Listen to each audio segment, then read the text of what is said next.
Seigneur, que ta grâce, seule ta grâce. Nous voulons instaurer un état de droit.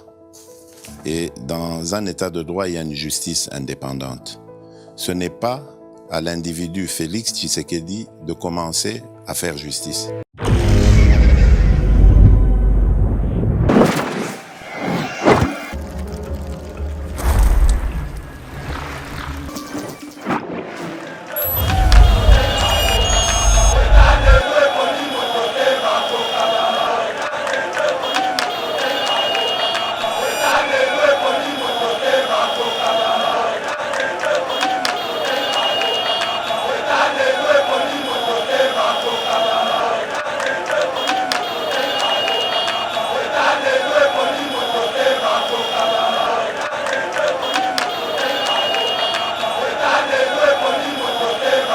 Les ridicules ne tuent pas, mais moi je pense que papa Pépé Ilunkamba a cité plus bas que vers de terre.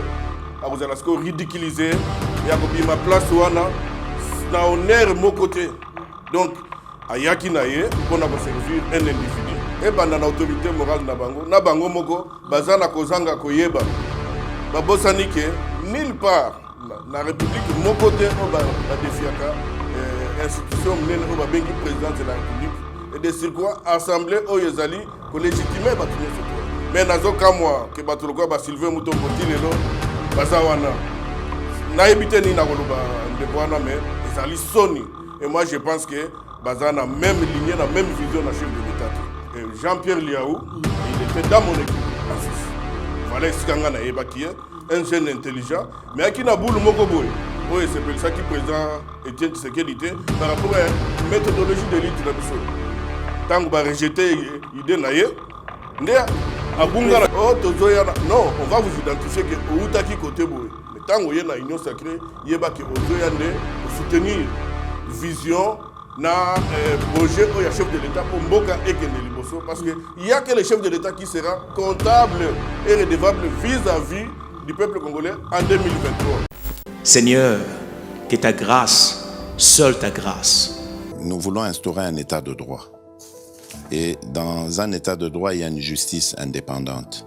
Ce n'est pas à l'individu Félix Tshisekedi de commencer à faire justice. Bonjour mesdames et messieurs, bienvenue dans notre émission Éveil patriotique. Émission Oyotopé Sarabino, actualité Ambo Kanabiso, Nali. Vraiment, na kondima kebolexi week-end, moko kitoko makasi. En tout cas, Nzambe a bateli biso, na mabota biso, to kutani susu. Mokolo ya lelopo, tobeta matali politique. Alors, sans plus tarder, que politique allait dominer plus na motion de censure contre le Premier ministre et le gouvernement de Mobimba. Mais à notre grande surprise, va notifier Premier ministre et pas ya bureau d'âge pour Aya qu'on s'expliquait les lots dans l'Assemblée nationale, les lots mokolo ya lundi. À notre grande surprise, à voyager à Kena Lubumbashi, à Biaké Okuta na autorité morale, va s'en réunion et puis Pekisi Moutata Mokote, Alobana Komona ya par porte-parole na ye tokolobela pe lisusu mayematali mituno batobele bali komituna neti puis Noël Tchagnon ali komituna pona nini motion de censure contre premier ministre na gouvernement na Mobimba pe ekozala examiner mokolo ya lundi na Assemblée nationale mais ata ministre moko ya cash to ya union sacrée a démissionné. Qu'est-ce qui se passe au juste et pas Yabatuana, Tokobe appelle sous Maïmatali vidéo où il y polémique na présidence de la République. Selon Batousou Balobi, c'était un mini micro hypersensible utilisé par les détectives Oyo Bongo ambassadeur Bwaka Kinaki Tiwana, c'est-à-dire nani Paul Kagame alandaki ma nyonso malobama ki na kati wana donc en direct to kolobela ngona kati émission oyo pourquoi pas to lobela pe RDC ou soit les léopards ou bali kobeta lelo pour la qualification na bango na quart de finale mais sans coach bengepe baja misusu ebele to kolobela pe lisusu bongo 3e anniversaire ya liwa bongo ya Thérèse Kapangala bakopesa point de vue na invité oyo boko yeba e kalamingité sans plus tarder président Tim en tout cas topesi yo mbote peto yambio malamu na éveil patriotique. Merci beaucoup. Toi libongo une émission na biso éveil patriotique rubrique bongo ya la pédagogie du président Tim. Alors président Tim tokutani Olandi ba actualité na otiko pesa nyonso tout awa motion de censure contre Premier ministre Ilunga Lunkamba na gouvernement na Mobimba, mais ce dernier va notifier à voyager à Lubumbashi. Réaction na Ndegeni. Merci beaucoup na ndeko na ko pesanga yi parole. Merci beaucoup na équipe Mobimba ya Yeba TV. En tout cas awa ezaka lokwa mikilia na komi ba café tout ça. Na ebité ba bulo bino bozu yango na wapi. Vraiment. Yango ezola ki sapenza dynamisme bozanango donc je crois que le Congo avec initiative à Boye, jeunesse motivée Boye, je pense que dans quelques années, Congo Merci beaucoup. Merci beaucoup Namutuna Nayo Tony par rapport à motion à censure. Il y a gouvernement à travers le chef du gouvernement. Papa Nabiso Papa Ilunkamba, on a bien à Pepe. Soni mingi, Soni Papa Ndeko Trésor, Soni il y a génération. Et ça comment est-ce que au lieu de parents, yo grand-père, yo arrière-grand-père, au Kanisa, na avenir, il y a banana yo, il y a petit-fils na yo, au Kanisa kaka pona avenir à Libumuna yo. C'est très triste. Il y a comme on a que esprit wana ba memi yango na sens que le long un Congolais responsable d'ailleurs intellectuel, parce qu'on a sens et honneur. Sens et honneur attend mukete de konangai parce que depuis novembre, je crois, réunion au conseil des ministres Zara soutien. Voilà. Bon, si yo za premier ministre, Moutouachaki wana président de la République, a retiré la confiance wana. Mais ozo salanine, ce que zali ko continuer koluka koyiba mbongo ya l'état. Parce que tant on so basali, to yebite ce que to évaluer en termes de préjudice, en termes de coût. Au Congo a perdre. Moi je pense que les Congolais, voilà pourquoi pédagogie il faut écouter biso moi mingi parce que Nambo comme Sousunde toujours se révolter déjà. Voilà. Toujours se révolter bon et Zanango il y a Sikate. S'attendait qui a démissionné dans les 48 heures pour honneur naïe. Problème c'est comme les ridicules ne tuent pas mais moi je pense que papa Pepe Ilunkamba a cogité plus bas que vers de terre. A vous allez ridiculiser et à ma place wana na honneur mon côté. Donc ayaki naye pour na servir un individu. La preuve n'engolobi aza notifié na processus wana oyo bandeko bara. En tout cas na sepeli pe mingi na komona kilelo ba ndeko na biso une frange ya ba responsable surtout ba élu ba député et ba bandiko zo conscience wana pour ceux qui ba élu du peuple ba zo yeba ko transmettre pas si à peuple selon devoir na bango recevabilité. Je crois que ma camion soyo est aussi là. Donc monsieur wana ba zo poursuivre Pepe Ilunkamba par rapport à médiation ya mboka à travers la corruption ba miyibi ba makambo belé to zo mona o ba ministre ba zo sala o lobi awa o lié hier à Bongama pour aya qu'on s'expliquait devant bah, élu du peuple, il a préféré à voyager à Longwana Kinshasa, à Kenere, à Lumbashi. C'est un sabotage de l'investition politique. D'abord, à part sabotage, à quel moyen il y a des contribuables congolais. Tant que on a vu ça, mais hier, et puis on a une délégation, même la ministre de la Défense. Alors, Bandeko, Botala, à quel niveau, tant que Bandeko, on a vu ça, on a Est, au chef de l'État, voilà à tel niveau, il fallait qu'il ait sa confiance pour collaborer. Après, ça va avoir chance, seconde chance. Moi, je pense que nous devons être très, très durs envers ce genre de personnages. Est-ce que tout le monde a dit que l'autorité morale a plus d'importance que le qu'avant même président de la République? Ou soit, bon, pour ne pas citer le président de la République, l'autorité morale a pesé ma casse que les canards institutions Parlement. Parce que comment c'est-il que l'Assemblée nationale va notifier? D'ailleurs, la chambre qui a plus de priorités qu'on les voit même la chambre haute, parce qu'au cas où il y a des accords entre l'Assemblée nationale et le Sénat, c'est la décision de l'Assemblée nationale qui prime, oui. Après commission paritaire mixte. Mais je ne comprends pas comment est-ce que va notifier. Il faut qu'on répondre lundi. Mais il a jugé bon de voyager qu'on nous ndima appel à l'autorité morale. Pas donc l'autorité morale a plus de valeur que l'Assemblée nationale. Alors nous sommes où, président Chim? Dans la jungle ou dans un pays où il y a les lois qui régissent vraiment. Et dans la jungle, ça veut dire bango. Et dans l'autorité morale na bango moko bazana kozanga koyeba. Babosani ke nulle part na République mon côté au ba defiaka institution menée au bengi président de la République et de sur quoi assemblée au yezali ko légitimer batunyo surtout.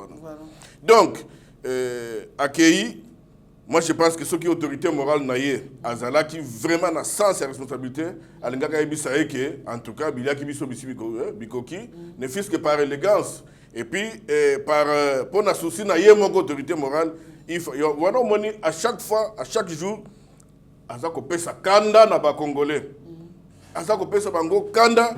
Mais bon le chef de l'état ndenge bolobaka awa ndenge tozoloba bonté eleki na bakaya boye. Moi je pense que non seulement monsieur le premier ministre ce qu'il est là monsieur wana est pesé sur lui et que abimi il faut à samba parce que qu'on nargue tout un peuple et sa normalité. Alors président so akei kuna komi kuna boyne ko démissionner avandi na kuna avandi na parce que toyoki il paraît que akena ba dossier sensible selon batu sous ne ba liko supposé. Merci ndeko trésor kandolo ba dossier sensible on eza ba dossier nini yanda kuna teza ba dossier ya gesso ya mboka oyo oyebi combien de congolais oyo bazozela ke mboka de coller po ba kolia combien lelo bavandi bazana maïté courante. Alors moi je pense que vous allez imprudent pour naïe ya ko se comporter ngona. Voilà pourquoi pour une énième fois na sengi beaucoup plus non seulement na retenu mais na sens ya personnalité. La bengue professeur d'université na yebité ba leçon na yenga apesa kango na idée nini na esprit nini. Donc nous pensons que ayebipe bien que akoki ko payer trop cher. Voilà pourquoi tozo talaé mais le moment venu ndenge na otakoloba ba défiaka l'état té surtout au ba bengi institution présidence de la République ba défiaka yango té.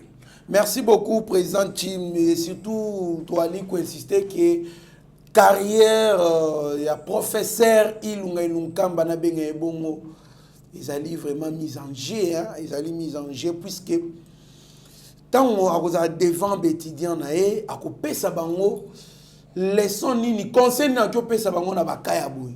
Kenini lenda boycotter ba institution ba loi mboka.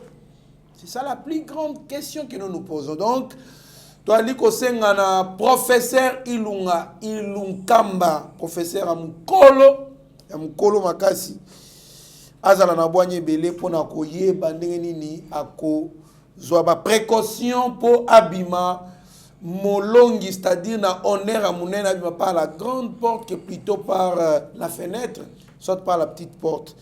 Merci beaucoup. Toi, Koko ban émission na biso président Chim. Comment expliquer qu'aucun des ministres du gouvernement Ilunkamba n'est démissionné jusqu'à présent malgré la motion de censure qui sera examinée par l'Assemblée nationale ce lundi? Qu'est-ce qui se passe dans les têtes des ministres cash et union sacrée? C'est les candidats malheureux, Noël Chan, qui se pose cette question. Comment est-ce que les ministres, normalement, motion de censure, on est visé qu'à Ilunkamba, mais il faut viser gouvernement Mobimba. Normalement, les députés, Bazali, partant dans l'union sacrée, il il faudrait qu'il va démissionner. Mais aucun ministre ne démissionne. Apparemment, on va allumer au moral na premier ministre, président Chim. Papa Nangai Trésor, Kolingamboka, ezali oba bengi dans nous, il faut en la conviction. je pouvais croire et puis comprendre que ndeko na biso mususu wana o ya kawana o bazo soutenir autorité morale va se comporter bongo. Mais aujourd'hui nazana soni mawana pasi na motema ya constater que aucun ministre bona que nanu kutu na kashite o ya biso ya IDPS soni mingi Vraiment. Yango monaki l'autre fois na lobaki na pédagogie awa na lobby chef de l'État union sacrée oui papa ya bazoya oui mais talana no ba vrai tisekediste parce que bazali bato bazana conviction bazali mais nazo kamwa ke bato lokwa ba Sylvain Mutombo tilelo bazawana na ebité ni na koloba ndeko wana mais ezali soni et moi je pense que bazana même lignée na même vision na chef de l'État. Parce que ceux qui bango ba démissionner qui déjà je crois que balinga ko accélérer Kasia bazali baka ki na yo bina yo docteur était bazali manque ya sans conviction Gilbert Kankonde sans idéologie la plupart ceux qui checker bango au côté la parcours na bango na IDPS ezam coussé ba yé comme par circonstance mbala moko bazu opportunité mais ba vrai tout oyo bazo bundela le kola yé moko président de la République bazali. Mais voilà pourquoi il faut tout fongo la mise sur ma casse. C'est honteux. Lokoso. Baza même moralité batika liwana kaka po ba perdiamit baliaka. Ba encaisser ba mbongo, ba somba ba immeuble, ndenge tozo mona ba sombi de part et d'autre. Yango honneur wana bazana ngote bazana esote ba tozonga isusu na bandeko nanga tangu na féliciter Rabino awa ça veut dire quoi bozana passion bozana amour ya mboka donc lelo ndengo zana ndeko nanga kandolo ata va présenter yo ba milliards ndenge le sphinx azaki ko boya yango na état d'esprit bino bozana ngo beaucoup boya yango c'est ça nde vision ya sika classe politique ya sika to yana ngo besoin ya bato bazali pragmatique on n'a pas besoin des égoïstes on n'a pas besoin des voleurs. Parce que la plupart bazakuna soko landeli bango bien. Moi je pense que heureusement justice na biso ezali et je crois que après mandat oyo lokola médiation ezali corruption za na kati wana il faut ba checker surtout oya biso. Je le dis parce que la plupart babosana ki d'ailleurs ko rendre ascenseur na oyo sala ki bakoma kuna. Soko tunba ministre msusu. Que bino bokende ki kuna na loba nanu oya biso to utaki na France. Oh, il y a l'économie. Il y a un ministre ici à IDPS. Depuis au Banda Moussalati Lelo, place au dans la section, même pas un centime. Donc IDPS soit existant. Drapeau. Même pas un centime. Drapeau coûte bien. Et le qui centime n'a valeur? Un centime. Atindate. Mais Nazo le Bangot. Nazo le Bango. Ponga Naza, président place Wana. Nazo le Bango. Donc, c'est malheureux tout le Babylon, mais on n'a pas le choix, nous devons le dire. Parce que l'exemple, il faut où tu pas n'abisso moko. Donc, nous sommes là, nous insistons à ce que Mbala Yassima, Oyozali, idéologie, Oyozali, état d'esprit, est prôné par rapport à Autobengi, gourmandise. C'est ça. En tout cas, président Chim ezali passe mingi comme on a makambo ya liko le kanamboka na biso, ce qui ministre à mon côté, il y a IDPS a démissionné. Pour ne pas dire ya cash. Normalement, il fallait qu'il va démissionner pour que ça soutient la vision de Kozamboka pour la union sacrée. Non seulement ça, bah adhérent à la union sacrée, aucun ministre ne démissionne. Donc, même le premier ministre, il a saboté l'institution Assemblée nationale. En tout cas, ils n'allaient pas si mingi. Mokozamboka, il faut attendre des gens comme on peut ça. Ndeko nanga abeshole ndenga lobaki abi ministre ata moko te ya IDPS azonga isusu na gouvernement ko parce que ezako kisango za mboka soni comment est-ce que bo démissionner te ezali pasi mingi to ali ko koba na émission na biso président Chim ozali moko ya batu bayebi bien Jean-Pierre Liaou oyo bali déjà ko loba que non ye mutu ali comme candidat à chef de l'État na présidence de l'Assemblée nationale. Tout le monde a été président Jean-Marc Kabound ko lobela yango na sens que ali wana pour défendre ben intérêt ya ba tout ba utaki FCC consort et créer voir même la polémique ebele pour ne pas encore entrer dans dossier na yon ba propos on va revenir sur ça. Yo muto ebi Jean-Pierre Liaou, est-ce que c'est quelqu'un qui est le Congolais? les Congolais peuvent compter sur lui par rapport à la vision de Mokozamboka na ebonga wana ya Assemblée nationale. Merci beaucoup Ndeko Kandolo na motuna na yo. Lokola Ndeko Jean-Pierre Liaou, lokola bandeko ebele, batu lokola ba Mendeo Malanga, ba politiciens, plus de 80% et ba politiciens en Mboka na biso, ils sont passés par la grande école, l'école de formation, où il y a IDPS, où le Boti, constitutionnaliste ya séance d'été, F Bazaïba, Chole, constitutionnaliste ya séance, F Bazaïba, ayebi, que tango azako ya na Suisse, avec le mouvement éveil de la femme congolaise, bana bazako accompagné pour na siéger dans les Nations Unies. Ayebi et sikani na utaki parce que akimaki biso na Sun City. Akimi bino nene to fona moi parenthèse wana ba yeba. Azaye mo côté bazebele omoni na Sun City tozalaki na assemblée mon côté parce qu'il n'y avait pas d'élection. Alors tout mutu azaki na Sun City. Oyo asiégeaki qui na Sun City azalaki député par consensus. Ah bon, donc toi parce que Congolais toi qui oyo nyo azalaki na ba liste azalaki na ba liste azalaki député par consensus. Yango monaki siko l'air ba dribble biso na kulutu na biso lengankoi à travers candidat na ye pe son nom Zaïd Ngoma. En même temps Eve azalaki non seulement membre simple azalaki porte-parole à parti. Secrétaire national adjoint chargé aux droits humains, porte-parole à IDPS. Moutouali Bosso papa était na bengaka pona ko yebisa ye kebo réunion fallait que zala basi basala ki yango na ndenge na bango donc biso tokozala susu na kati ya train wana te zonga na Kinshasa okende ko yebisa ba congolais ke to ko embarquer na chemin 1+4 te. Ah ndeko trésor congolais za na sens ya scrupule te. Ah bon Cupidité ndenge wana faut mona ndenge ba kimi ba Christian ba zebele nde bakima o bakote ba RCD o bakeba MLC ba uta na IDPS. Donc tango bango basali ndenge wana déjà potokoma na Sun City pona kozongela na ndengo tuni pona Ndeko Liaou à l'époque IDPS ezaki structuré ndenge msusu tozaki pe na o babengi Assemblée fédérale. Alors ngai nazalaki président ya Assemblée fédérale ya IDPS Suisse tina ne tozo négocier Sun City. Na ndenge tozu yango Jean-Pierre Liaou il était dans mon équipe en Suisse. Voilà sikanga na yebakie un jeune intelligent mais aki na boule moko boy. Oui, c'est ça qui président Étienne Tshisekedi par rapport à la méthodologie de l'élite na biso. Tant que ba rejeter idée na ye ndé abunga na idée ngo za kinini. Vous êtes vraiment stratégique ngo lo bango za te oza ba congolais ba bonné na biso ba kyo bango te. Ba tozali na o to bengi makamsu ba benga ba secret d'état. On ne peut pas tout dévoiler na ba congolais.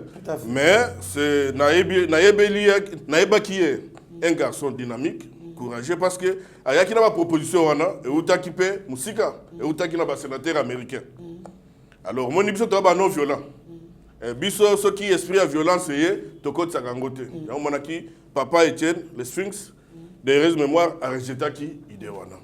Ndenge Ndeko Liaou abunga ki biso abanda ki na RCD après nenga ekochité. Donc au jour d'aujourd'hui, moi j'ai toujours dit... Abandonner la RCD, on suppose que comme on est en rapport mapping. Naïebité, ce qui... Bon, naïebité, degré d'implication na RCD. Parce que tango abunga ki biso, alors biso net ningo monaka. Ce qui yo sali bien te pa na biso, net to sala ki pona ministre de l'économie, to sala ki désaveu.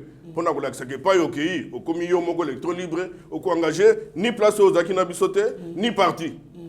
Tango akei akenaye asali makamnaye et tout après quelques années il faut comprendre que akomaki naye n'a pas perdu et moi je pense en façon dit quand on chasse le naturel il revient au galop donc je pense qu'aujourd'hui esprit oya lit esprit oya bolingwamboka ezongelié ceux qui ezongelié les connaissants un type intelligent je pense qu'il peut le collaborateur mususu qu'on s'est rétracté c'est rebuffé de façon que l'image naye ezala quand même parce que na monaki na l'air à la consultation il était parmi les premières personnes à prendre quand même du courage parce que ce n'est pas facile mutra longwa na kawana msusu ndenge minutu boyebelie aya ko na adhérer na vision ya mokonzi mboka donc ye tango monaki vision wana apprécier yango alobi eko yango nde voix ya sortie pomboka oyo Congo etelema. Donc voilà, c'est là où je l'ai connu. Donc on peut le faire confiance. C'est ça kamikaze te. Na lobi boye. Yo zalaki na yo mutu ya opposition. Pour na X Y raison. Parce que mon papa Etienne pe aloba mbongo wana so bapesi lia po eza ya mboka na yo. Mais soki na état d'esprit onga na ebelier esprit on ezongelier, je pense que à cause na azana na devoir moko historique ya ko prouver na mokili soki vraiment et sali que ye muto kozala wana adhésion formelle na ba regroupement politique to mba regroupement social ko kende ko adhérer officiellement na union sacrée bansusu bali ko résister to yoki banununke ensemble pour la République Balombi toi FCC bazali tellement ébélé, voilà pourquoi ils sont un peu méfiants et consorts. Na yebité lelo moi je pense que pour couper court na ba zizani oyo na cadre oyo ya union sacrée batu nyoso bazoya wana mututu il faut ya d'abord na étiquette na personnel mutu moko te azoya wana kenga na za mutu FCC parce que FCC pour nabiso ezo coexister soutien. Donc ensemble peso ko tali ba député belé bazawana ba komi wana bazali baza suna besoin te ya ko tempérer na ligne de conduite modo bazoya mutu na mutu azoya wana pour na ko appuyer. Mais président bien que bazoya mutu mais ils sont regroupés par rapport ya ba origine à bango qui député PPRD, député ensemble plutôt député AMK, député MS et consorts. Mais comment est-ce que Bakoya, à titre personnel, et comment est-ce que les fonctions seront, les l'air seront octroyées, disons, dans le sens Bongo. Bon, c'est si par rapport à l'ordre de venir à Bango. Na pe un exemple moko, il y a ndeko Jean-Pierre Liaout. Azam tu as peu perdu. Est-ce que les lots, bazo se planer na peu perdu? Bon, je ne pense pas. Ah mais voilà, c'est pourquoi j'ai dit que la connotation c'est juste peut-être à caractère d'information. On a koye baké na kamboye na parti boye bazala kikuna baza soute to komina bango. Donc on veut faire des députés homogènes. Selon ndengo monaki esprit même il y a cour constitutionnelle pour dire que un député doit être à cause de la caca na compte à rendre et pas à base naïe. Donc ça veut dire aux députés nationaux, ça veut dire que quand il ajoute, quand il réfléchit, il faut même au-delà de la juridiction naïe. Pour le bien-être, il y a mboka. Donc c'est pourquoi dans le lobby boye. Oh tozoyana non, on va vous identifier que outaki côté boye. Mais tant que y a union sacrée, il y a que ozoyande ko soutenir vision na projet où il y a chef de l'État pour Mboka et Kende Liboso parce que il y a que le chef de l'État qui sera comptable et redevable vis-à-vis du peuple congolais en 2023. Il y a déjà des années très très riche et très pédagogique. Moi je pense que troisième année on est dans Zoloban, je vais les répéter ici. Ce qui peuple congolais a moni maïté, a moni courante, a lié même une fois par jour régulièrement. Je pense que ndeko poto vanda sous awa tolobela toko kasute. Donc c'est un défi à relever. Un véritable défi, voilà pourquoi nous sommes debout pour nous décrier, pour nous coloba. Donc, nous sommes là, parce qu'il faut schéma et baliser pour chef de l'État, na Congo et avancer. On tend vers la dissolution de l'Assemblée nationale, vrai ou faux? Ce qui, Premier ministre Aboy Koya, l'Assemblée nationale et qui, l'Assemblée nationale et le Bifoya, divergence sur la crise persistante entre l'Assemblée nationale et le gouvernement. Il y a un qui peut dissoudre l'Assemblée nationale. Non, mais naka oyo, tu as besoin de dissolution de l'Assemblée. Parce que ce qu'on a dit déjà, le nombre de bateaux, de députés, va signer pétition. Ça déjà au-delà. 301 députés. Le chef n'a pas besoin, le chef a besoin de dissoudre le Parlement. Ce qu'il a besoin, il a une majorité parlementaire pour yango te permettre à faire avancer Mboka. Mais tant qu'on a déjà nango, tant qu'il y a un informateur, et puis il y a non seulement un informateur, Bango moko ba député. Voilà pourquoi nous avons félicité conscience na Bango ba parvenir na kolaksana mkonzi Mboka que vu comportement ya premier ministre et que vu que biso toujours constaté que yonaye rupture ya confiance zate alors politique na yo oyo yaki ko défendre awa et qu'ils ont défendre ngo bien té yango biso to monique moyen pays avancer à travers l'idée na yo zate voilà pourquoi toujours sanctionner donc tant ya ko kende c'est lui qui va yango na lobaki awa ke akochiter plus bas que vers de terre. Merci beaucoup. La vidéo qui crée des polémiques jusqu'à présent, il y a plusieurs analystes oyo ba PCP explication à Bango à l'instant il y a kulutu na biso Zakari Bababwasi ya lobby, c'était un mini micro hyper sensible utilisé pour les détectives. Donc bwakaki ngwana nani ambassadeur ya Rwanda bwakaki ngona kiti wana pour Kagame alanda nyoso to d'ailleurs ko lobama en direct, mais aussi ali ko senga ke ba désinfecter bureau wana et puis si possible il y a possibilité ba changer ba meuble nyoso to dans la kati wana. Merci beaucoup Ndeko Trésor. Au moni tangu ba proposition ya accréditation ya Ndeko wana et bimaki pour azala ko représenter ba intérêt ya Rwanda awa na Congo. Ngana sala ba émission na Mikila Poto, mais na landa bino awa et puis population asepelate pour na nini. To yebi ndenge nini Ndeko wana parce que sala ki musala na Afrique du Sud et suka ki ndenge nini ba suka ki na ko benga na ye parce que misala zako sala wana ezaki ya mabe. Ya ko boma bo ya mabe. Mutu wana tango ye awa, la voix du peuple c'est la voix de Dieu. Moi je pense qu'il est grand temps tout le toko tana ba détail ba meuble c'est rien mais ba protection à vie humaine. Tala ngai naza awa, on a perdu beaucoup de nos camarades, beaucoup de nos frères. La présidence de la République wana. Et Batouana, mérita qui baliwa dans la plupart des cas. C'était toujours dans des conditions pareilles. Moi je pense que le tokota na ba spéculation zela kinini, moi je pense qu'il est grand temps ngana dozela. Neto zela ki makambuya, otuna nga l'autre fois makambuya pasteur Ngoyi Mulunda na lobaki na zali kosala qui se déclare malade et puis il faut voilà pourquoi na lobi force ne revient qu'à la loi. Voilà pourquoi na lobaki boye nazo sala totalement confiance na configuration actuelle ya justice ya mboka na biso et nazo zela na yoka sanction exemplaire oye kozala et pas ya Ndeko wana et l'unique sanction pour le moment c'est d'abord son expulsion avant Makamususu. Parce que là, naïbité, c'est révoltant. Na tikina nous total n'engeni président Sangomoko ils ont diligenté l'enquête à travers justice na biso. Merci beaucoup Toali Koko ban émission biso. J'insiste beaucoup na ali koyebisa Ndeko benga nga lobby à partir à Belgique que non azali mwana diplomate ba oki okanga pe ambassadeur ba kanga Ramazani Baya. Moi, je suis de cette formation. Dans les 5 ans dans l'université Pambate Ndeko, un ambassadeur ne peut pas être arrêté. Arrêter un ambassadeur, c'est violer les recommandations des du droit des relations diplomatiques. Il y a la convention de Vienne. Hier, le président Chimabi a expliqué déclarer personne non grade à Panabango. Kaya Ramazani Baya, jusqu'aujourd'hui, en relation internationale, on appelle ça une insulte diplomatique. Et puis, l'anda histoire en Borgo, pourquoi le président Mobutu a Sedaka Ramazani Baya? Il ne pouvait pas le faire, mais à Sedaka, il était malade. Ce n'est que la France qui coopérait avec lui bien.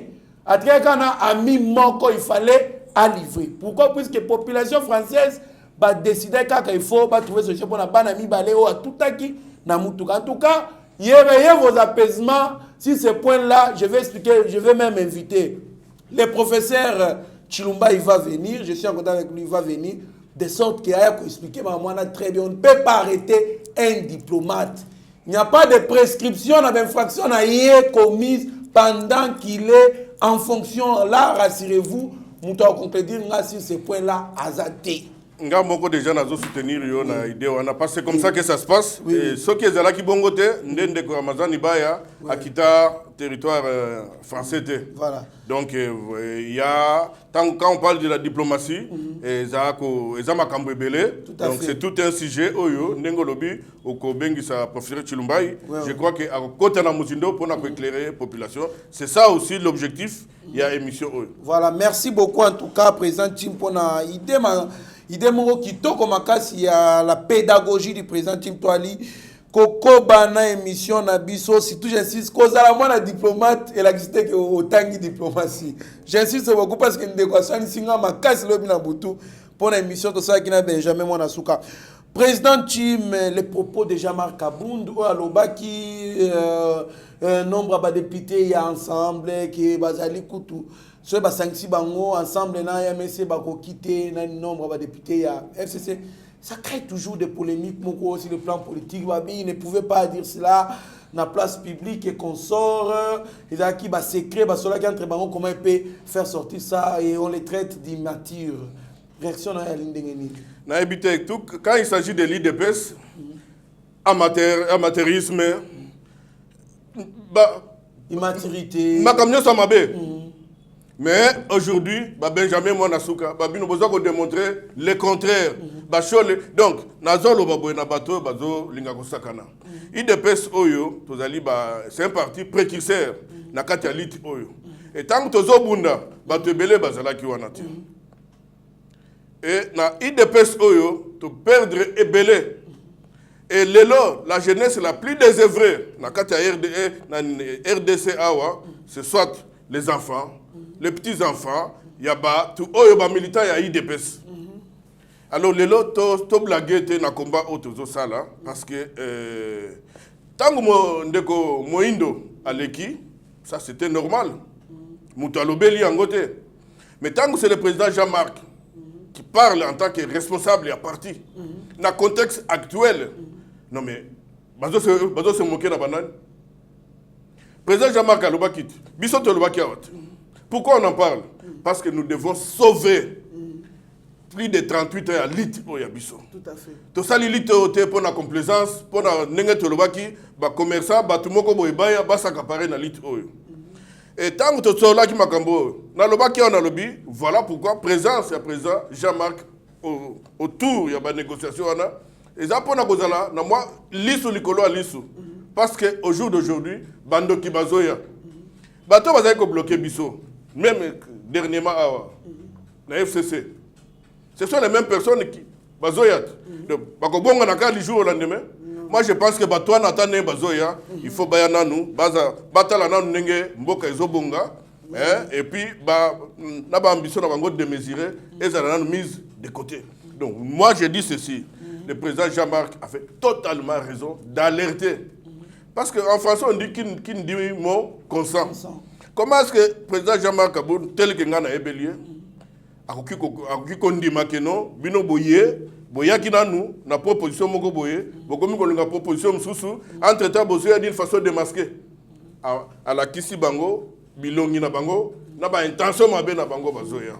Donc moi je pense que voilà pourquoi aujourd'hui, nous nous soutenu. Moutounam Dagomi Kozonge la Keno, na yela ki post-été, voilà, mais ceux qui vont voter, ne voient pas comment ils coquinent na yango. Donc nous pensons que ce soit le président Jean-Marc, que ce soit tout membre au Yaï de PES, parce que d'abord, chef de l'État, bien sûr, chef Abatunyoso, mais les lots, tant que bébé la à qui on pointe les doigts? N'est-ce pas sa famille politique? Tout à fait. Voilà pourquoi, Nazo Zong et la Lesusuke, à lire Ezokende. Et évolution aux Ezali Nakatiamboka. Pour Ezala bien, il faut chef de l'État entourer na batuloko, Jean-Marc Aboud, Ebele. Oyo bazobunda bazana souci Amboka, Diango Mona Zoloba, Batisekedi, c'est pas vrai, je suis en train de marteler. Ce sont des gens Oyo, Bakozana souci. Naïe d'abord, et puis na souci à idéologie, pour na venger, plus de 38 ans, il y a pas seulement il y a misère, mais il y a difficulté. Merci beaucoup. En même temps, na Likambouana, na zana regret mingi, na mutumoko, na considération de makasi, kulutu nanga Frank Diongo. Kulutu na lingi ozongela maloba wana, yo na yebi ke ozobunda pona mboka. Mais na yebi ke moko pe okozala coincé pe sur le plan pécuniaire, sur le plan financier. Et na yebi ke ozana ba acquaintance. Nande kona biso ya président ensemble pour na monaki yo nga na yebi yo mingi na Genval. Monaki on a Quai d'Orsay, na ebine ni bozo tambola. Mais kulutu ozana valeur oleki ebele. Même na yo moko au jour d'aujourd'hui, ozo peser plus que batebele bazoya wana. Alors kulutu retire na maloba na yo, ya ko qualifier président Jean-Marc na manque de respect, il n'a manqué de respect à personne. Quand nous on nous manque de respect, mbuta hotel melaka. En tout cas c'est ezali, bo excusez ngai, eza conseil moko nazo pesa na kulutu nanga, ndenge biso tozwa ba mateya na ye. De lui-même, il pèse plus que beaucoup. Alors, Kolinga coupé, qu'on se compromettre par rapport à Shema Yosali. Donc, Bande Kouana, qui effectivement a un agenda caché, Et les lots politiques de ça, ils ont que pour Moutoua Tamboula, jet et tout ça, mais jet ou ana, c'est totalement origine Nango Kulutu. Est-ce qu'on peut expliquer origine, vraie origine à jet ou ana? Vraiment, vraiment, vraiment. Donc c'était une parenthèse. En tout cas, merci beaucoup. 3e anniversaire de la mort de Thérèse Kapangala, les députés de lycée Sanga réclament la justice contre les responsables de ces forfaits. Est-ce que Troki peut espérer vraiment que la justice de l'Europe a saisi le Kambouya?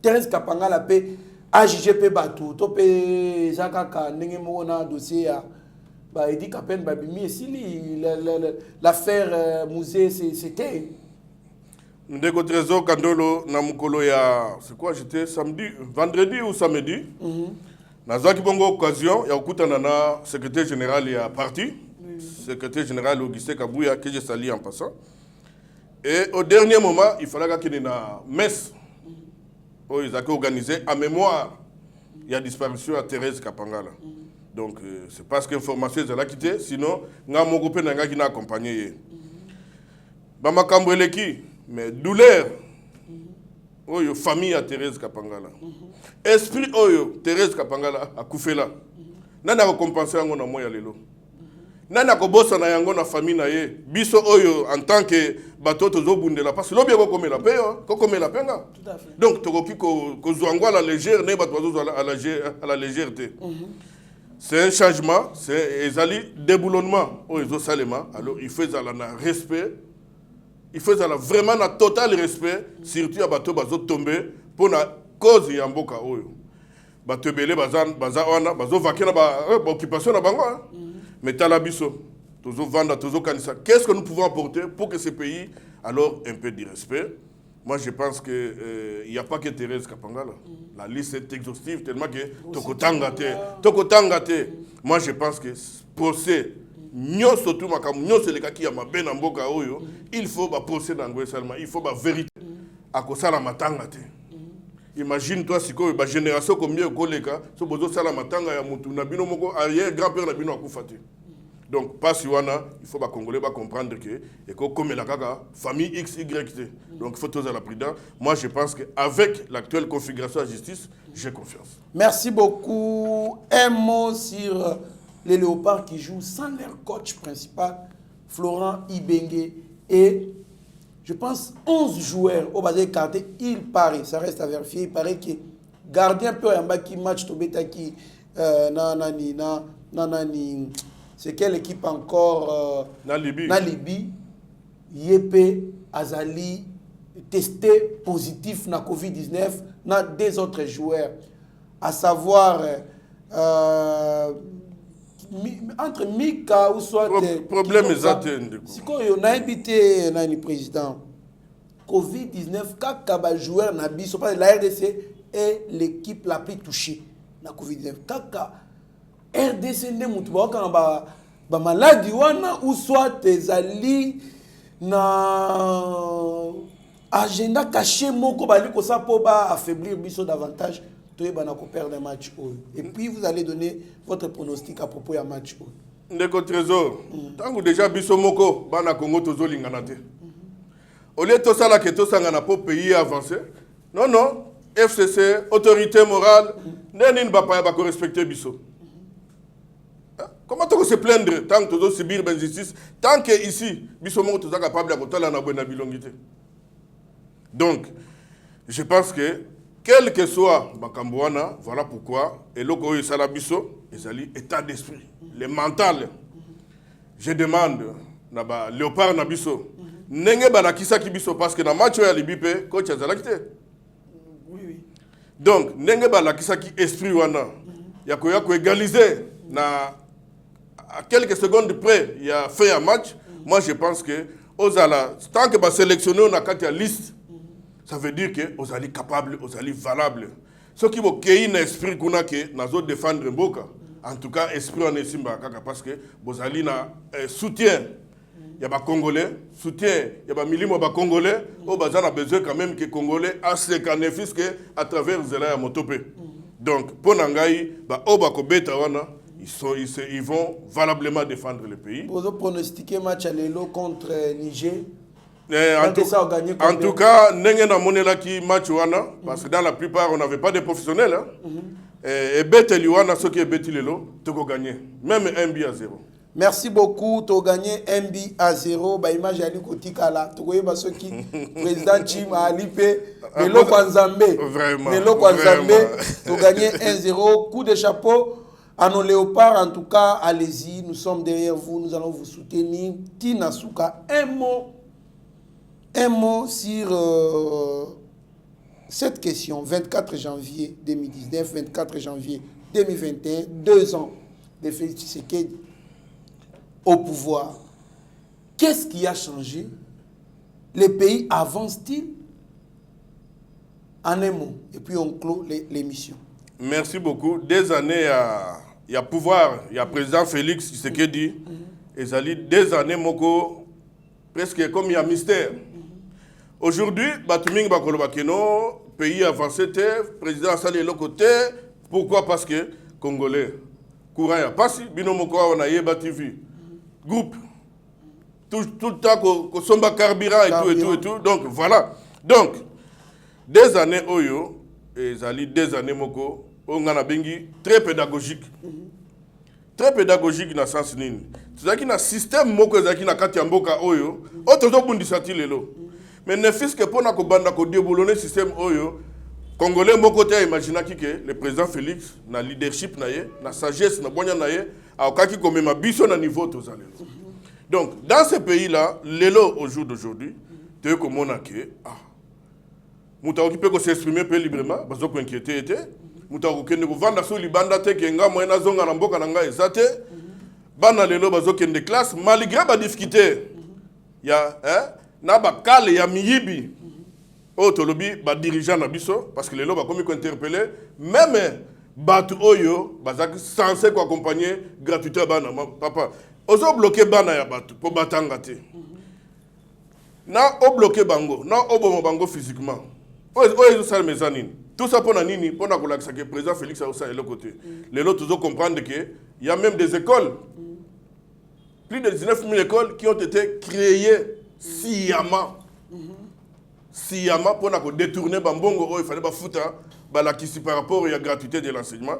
Et là, comme Sangaï, que Tilelo, Namoni, porte-parole, ou Ndekomoko ya 5 ans, Azole Kate, Ndekoshole Nathalie, Namoni était. Cardinal Nabiso Mbongo na moniété. Voilà un peu la complicité, la mauvaise foi. Donc, bilan, il y a chef de l'État au jour d'aujourd'hui. Moi, je pense que c'est le cas bilanga. Au côté bilanga, moi, je suis Banzoube. Mais le plus important, c'est qu'il y a que déchiffrer yango. Défricher yango. À Longoli Banzoube, Sikoyo, et comme une étape, to banda kolona. Yango lobi na sali musale belé, na sengisko renfort ya bande kolangai, na kati ya ino sacré. Tangu tokolona, eza lokola kondo papa et tchena zakoloba, eza lokola vaccin. Moi, je pense que nous avons cette obligation, les chefs de l'État ont cette obligation-là de faire avancer cette union sacrée selon Guise Naye. Parce que le peuple congolais se retrouve, le peuple congolais ne peut pas vivre dans la misère tant que Mboka Naye a la potentialité. Donc, le bilan pour moi est très positif. Sauf que bon, moni tango mutu batuna no baliete, je sais les Congolais bazo souffrir nano, mais moi je pense que d'ici un an ici là, je suis prêt à mettre au défi quiconque pour n'agolobake, les choses vont vite évoluer. Merci beaucoup président Chim, en tout cas, merci énormément. Insécurité na Lubumbashi. Insécurité na Lubumbashi, kuna balobi bali ko beta batu, ko violer basi na bandaku. Na désordre. Les autorités compétentes de ce coin-là. Ministre intérieur, Atato Ebi Goza démissionnaire. Kani te bozo ko ya binonyo surtout. Pour que vous démissionner pour soutenir la union sacrée. Pour soutenir ceux qui premier ministre a démissionné. Alors, Botala batu bali kokufa kuna. Bali ko violer batu 19 ans qui ont mwananzela te. Donc, ko beta moko kosandi so kutana ba agent de l'ordre dans nzela donc ba kobeta yo si tous ceux qui ozali tel ou tel écolo, c'est que moi je n'aime pas du tout prononcer. Merci beaucoup à mon grand frère Stéphane Kankou, et moi je le Kankou aux États-Unis, président Chikito Mouchachino, Jacques Pongo, Monsieur Maenda Sukuma na Mozambique, Etienne Kabongo de Boulonnage na Bruxelles, Chacho Pipo de Madrid, Vicky Monama Biber Chimbalanga na Baenyo Soto Basute na Abiso, Président Chim Tokomi na Suke émission na Abiso, Tala caméra ya Steve Konde HD le petit génie na Rabi Moko que bongo pese la malobano ya suka. En tout cas, on appelle merci mingi encore une fois dans des konabiso Rabi Mukoko parce que na monique awa eza lokola état lokola Steve Lelo ayaki awa monter accueilli principe à continuité Rabi Azali. Voilà. Donc en tout cas ndena lobby, je suis très content, il y a partage oyo, je suis très content, il y a que Lelo deuxième rubrique na biso ezo salema. À part bino nazo remercier nous madame mon épouse pour avoir soutenir ngai na charge ya libota parce que ayebi nabana bayebi que notre père notre papa est convaincu par rapport à la cause ya mboka na ye na ba difficulté tout ça mais on n'est pas là pour se plaire pour se plaindre plutôt na pesimbote na bon ozobotanga ka président Chikito mais nga na yebi ça fait beaucoup d'années. Donc azali parmi batoyo bayambanga pe na sus. Un homme de grand cœur. Donc, on ne pas Maman Sylvie. En tout cas, Maman Sylvie, 35 ans de fidélité. 35 ans de mariage, vraiment. Bananangaï, Namoni Babotami, Oyoba. Félicitations, vraiment. Babali Bali. Puisqu'on a autour de la parrain Kalate, vraiment, vous avez la chance, vous avez nabat Oyo, na musika, vous avez un souci en boka. Moi, je pense que ceux Congolais, nous sommes comme un esprit. Et je pense, parce que nous avons un tambola, quand les alakate. Quand la tango zolo bela makambu ya il dépêche tout ça bazo mona biso ko ba fou. Na au bana niveau à poto. Mais lelo, je suis quand même ravi et convaincu que tout le monde maintenant et puis bande ko poto to yebela ba 10 ans oyo la génération na biso kuna to leki déjà ba 60 ans. Donc na ba Covid ezoya kuna vous avez l'obligation de soutenir le chef de l'État, de soutenir sa bonne volonté, l'obligation de réfléchir, de penser par rapport au bien-être. Il y a Mboka Onzamba Pisibiso, Eleki, tout refait, ceux qui vendent bien, et l'équipe à Piccadilly, et l'équipe à Tomium, et l'équipe à Manhattan. Tozolo bango parce que ndako mona ngo tokanisa ikezali soki nini nzoke zana ka babibende et babibende na soka landeli et utaka na mabele oyo. Donc nous pouvons aussi réfléchir comment est-ce que tu peux redorer, transformer Mboka oyo parce que ngai tout jeune na mona combat moko ko salema awa babengi Ali Foreman avec Douglas bayaki awa po Congo za kitoko parce que $1 un Zaïre na époque ça ko valoir $2 donc bayaki ko lukambongo mais le lot comment changer $1 na 20 000 francs congolais. Vraiment. Donc, nous avons intérêt à nous poser des questions. Nous avons intérêt à nous soutenir, à nous aimer. Tout passe par l'amour. Merci beaucoup. N'oubliez pas Yeba News avec Yves Sia les Ali, page écrite à presse en ligne. Nabiso, c'est Yves Sia là. Partage à Kabola, Narabo et Makango. Ça sera une très bonne chose. Sans plus tarder, restez branchés sur notre chaîne. Vous ne serez en aucun cas déçus. Mieux vaut être maître de ce silence que plutôt esclave de ses propres mots. Merci. Seigneur, que ta grâce, seule ta grâce. Nous voulons instaurer un état de droit. Et dans un état de droit, il y a une justice indépendante. Ce n'est pas à l'individu Félix Tshisekedi de commencer à faire justice.